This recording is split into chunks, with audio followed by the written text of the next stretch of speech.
Coverage you can count on begins with Columbia County leaders looking at a resolution to provide property tax relief. This comes after leaders decided to opt out of the statewide homestead exemption. Graham Lee's live now in Martinez to break down what this means for county homeowners. Graham.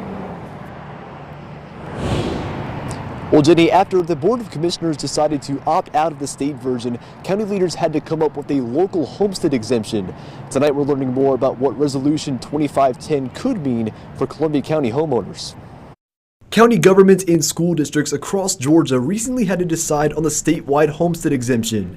County Manager Scott Johnson says they felt it was best to opt out. And the primary reason for that is because there's no such thing as a one-size-fits-all.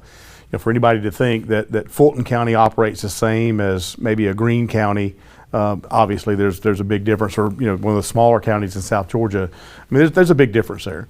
Because they opted out, District 1 Commissioner Connie Millier was put in charge to find the best solution. At a meeting Tuesday, a resolution was presented that would raise the local homestead exemption from $2,000 to $10,000.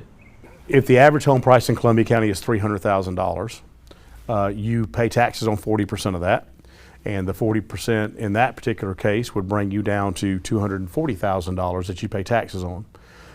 You would then get your $2,000 state exemption, so now instead of $240, you're going to be paying $238, and if we give this exemption that we're talking about now, instead of $238, you're going to pay taxes on $230. Some local homeowners say they're on board with the county's efforts. I think that's a good thing. As the last I've heard, the state is still running a surplus on their budget, and as long as all the necessary services are covered, no one's against getting money back in their pocket. We want to try to put as much money back into the pockets of the people of Columbia County so they can afford more house. If you're paying less tax, maybe you can afford more house, or maybe you can afford your starter house, the first opportunity, to move into a house here. So really everything we do all ties into trying to be a good community all the way around.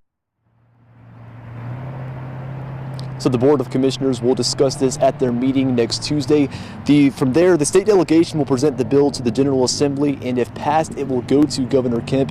If Governor Kemp signs it, it will go before county voters and be on the ballot this coming November. Live in Martinez, Graham Lee, WJBF, News Channel 6. All right, Graham, thank you so much.